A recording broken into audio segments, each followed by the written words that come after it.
ሰላም ጤና ይስጥልኝ የጃኖ ሚዲያ ቤተሰቦች እንደምን አላችሁ? ዛሬም እንደተለመደው በአንድ ጠቃሚና አስተማሪ ሐሳብ ተገናኘን። በዛሬ ፕሮግራም የምነግራችሁ በተለይ አሁንም ዘረዝራቸው ዋና ዋና ምልክቶች አሉ። እነዚህን ምልክቶች ሰውነታችሁ ላይ የምታስተውሉ ከሆነ በአስቸኳይ ወደ ሕክምና ተቋም ሄዳችሁ አስፈላጊውን ምርመራ ማድረግ አለባችሁ። ዛሬ ለምንድነው ይሄንን ነገር ልነግራችሁ የወደድኩት? ብዙ ሰዎች በተለይ ባለማወቅ የተነሳ እነዚህን ምልክቶች ሰውነታቸው ላይ የተመለከቱ ነገር ግን ችላ በማለት በኋላ ሕክምና ተቋም ላይ ሲመጡ በጣም ከፍተኛ ጉዳት ላይ ደርሰው አንዳንዶቹ እስከ ሞት ደረጃ ሁሉ እየደረሱ ይገኛሉ። ስለዚህ እነዚህ ምልክቶች በፍጹም ችላ መባል የሌለባቸው ህይወታችንን እስከ ማሳጣት የሚደርሱና አስቸኳይ ህክምና የሚፈልጉ ምልክቶች ስለሆኑ ብዙ ሰው ግን ባለማወቅ ችላ ይላቸዋል። እነዚህ ምልክቶች ምንድናቸው? እነዚህን ምልክቶች ካየን ሰውነታችን ላይ የጤና ችግር ናቸው። እንዴትስ አድርገን እነዚህን ነገሮች ማወቅ መለየትና መፍትሄ ማግኘት እንችላለን የሚለውን እያያያዝን እናያለን ማለት ነው። አብራችሁን ቆዩ። ለቻናሌ አዲስ ከሆናችሁ ሰብስክራይብ አድርጋችሁ ቤተሰብ ሁኑ። ይሄን መረጃም ላይክ ሼር እያደረጋችሁ ብዙዎች ጋር እንዲደርስ እንዲማሩበት እንድታደርጉ በክብር እየጠየቅኩ በቀጥታ ወደ ሐሳባችን እንግባ። በአንደኛ ደረጃ የምነግራችሁ በተለይ እድሜያችሁ ከ55 በላይ የሆነ ሰዎችና የጨጓራ ህመም በተደጋጋሚ የሚከሰትባችሁ ከሆነ ይሄ የጨጓራ ህመም በጣም ብዙ ሰዎች ላይ አለ። ነገር ግን የጨጓራ ህመም በተለይ እድሜ እየጨመረ ሲሄድ እየተደጋገመ የሚመጣባችሁ ከሆነ አስፈላጊውን ምርመራ አድርጋችሁ ከስሩ ይህንን ህመም ማስወገድ ካልቻላችሁ በኋላ እስከ ጨጓራ ካንሰር የሚደርስ ህይወትን እስከ ማሳጣት ደረጃ የሚደርስ ሊሆን ይችላል። በተለይ እዚህ ላይ ማንሳት በዋናነት የምፈልገው ብዙዎች አሁን የጨጓራ ህመምን እስከቻሉት ጥግ ድረስ በቤታቸው ለማስታመም ነው የሚሞክሩት። ወደ ህክምና ተቋም መተው የጨጓራ ባክቴሪያ ነው፣ የጨጓራ ቁስለት ነው፣ ምንድነው የሚለው ተለይቶ አስፈላጊውን መድኃኒት አስፈላጊውን ህክምና ከማድረግ ይልቅ ቤት ውስጥ በተለያዩ መንገዶች የጨጓራ ህመምን ለማስታገስ ይሞክራሉ።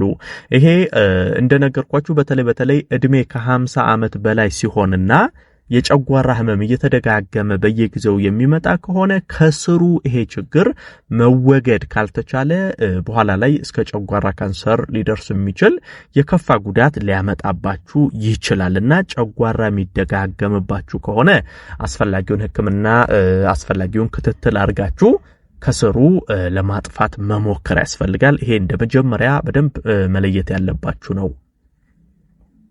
ሌላኛው ከፍተኛ የክብደት መቀነስ፣ ይሄ በተለይ ከካንሰር ህመም ምልክቶች ጋር ሊያያዝ ይችላል። በተለይ በአሁን ሰዓት ላይ በርካታ የካንሰር ህመሞች በጣም በሰፊው እየተሰራጩ ነው። በተለይ በሴቶች ላይ ማህፀን በር ካንሰር፣ የጡት ካንሰር፣ ወንዶችም ላይ ፕሮስቴት ካንሰር፣ የጉሮሮ ካንሰር፣ ሌሎችም የካንሰር አይነቶች ከበፊት ይልቅ አሁን ላይ በጣም እየጨመሩ መጥተዋል። ታዲያ ካንሰር ሰውነት ላይ የሚያሳያቸው ምልክቶች አሉ። አንደኛውና ትልቁ ከፍተኛ የክብደት መቀነስ። ይሄ ማለት እናንተ ሆን ብላችሁ ፈልጋችሁ ያመጣችሁት መቀነስ ሳይሆን እናንተ ኖርማል ምግብ እየተመገባችሁ ይሄ ሰውነትን ለመቀነስ የሚደረጉ ነገሮችን ሳታደርጉ ሰውነታችሁ በራሱ እየቀነሰ የሚሄድ ከሆነ በፍጹም ችላ ማለት የለባችሁም። ከዚህ ከካንሰር ጋር ተያይዞ ከሚታዩ ምልክቶች አንዱ ስለሆነ ምናልባትም እሱ ሊሆን ይችላል። ስለዚህ እንደዚህ አይነት ምልክቶች ካሉ ህክምና ተቋም ሄዳችሁ አስፈላጊውን ምርመራ ማድረግ ያስፈልጋል።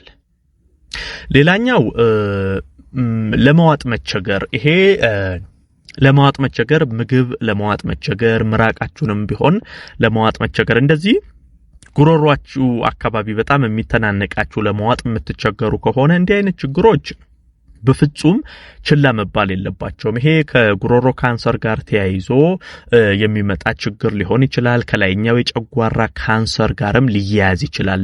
ምግብ ለመዋጥ፣ ምራቅ ለመዋጥ፣ የትኛውንም ነገር ለመዋጥ የምትቸገሩ፣ ውሃ ራሱ ስትጠጡ በጣም የሚተናነቃችሁ ለመዋጥ የምትቸገሩ አይነት ከሆነ ችላ አትበሉ። እንደዚህ አይነት ምልክት ካለ ወደ ህክምና ተቋም ሄዳችሁ አስፈላጊውን ምርመራ አድርጉ። ከዚሁ ጋር ተያይዞ ንፍፊትንም ማንሳት ፈልጋለሁ። በተለይ ጉሮሮ አካባቢ የሚፈጠር ንፍፊት ይሄም በጣም መጥፎ የጤና ምልክት ስለሆነ ንፍፊትም ካለባችሁ በዛው ችላ መባል እንደሌለበት በዚሁ ማሳሰብ እፈልጋለሁ። ሌላኛው ከጨጓራ ህመሞች ጋር ተያይዞ በተለይ ይሄ ደም ማስመለስ ካለ ደም ማስመለስ ከፍተኛ የጨጓራ ቁስለት እንዳለ ምልክት ነው። ከአንጀትም ጋር የሚያያዙ ችግሮች ይኖራሉ። ስለዚህ ይሄ ደም እስከ ማስመለስ ደረጃ የሚደርስ ችግር ውስጥ ከገባችሁ በፍጹም ችላ ማለት የለባችሁም። እሱ ብቻ ሳይሆን በተደጋጋሚ ማስመለስ በራሱ ግዴታ ደም እስኪሆን መጠበቅ ሳይሆን ማስመለስ በራሱ በተደጋጋሚ ካለባችሁ እንደዚህ አይነት ምልክቶች በፍጹም ችላ መባል የለባቸውም።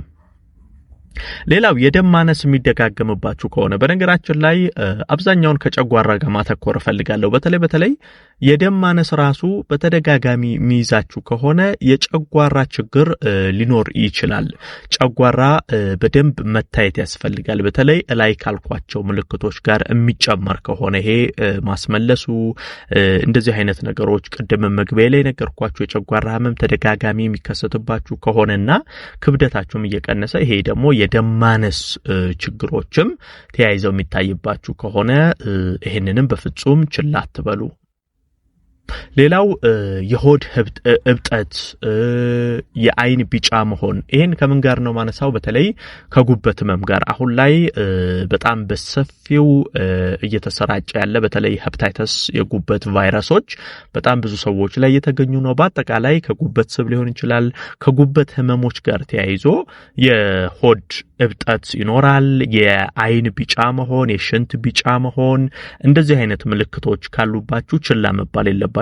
ይሄ የጉበት ህመም በራሱ በጣም ገዳይ የሆነ ብዙ ወገኖቻችንን ህይወት እየቀጠፈ ያለና ስር እስኪስፋፋ ድረስ ብዙ ምልክት ላይ ያሳይ የሚችል አይናችሁ ቢጫ ሲሆን ሆድ በርግጥ እያበጠ ሲሄድ ህመሙ እየተባባሰ በሚሄድበት ጊዜ ነው። ሽንት ቢጫ መሆን እንደዚህ አይነት ምልክቶችም ካሉ በፍጹም ችላ መባል የለበትም።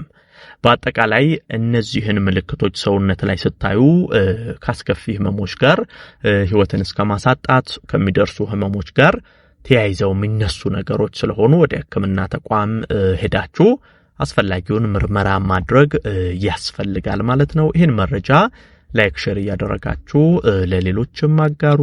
ለቤት አዲስ የሆናችሁም ቻናሌን ሰብስክራይብ እያደረጋችሁ ቤተሰብ ሁኑ።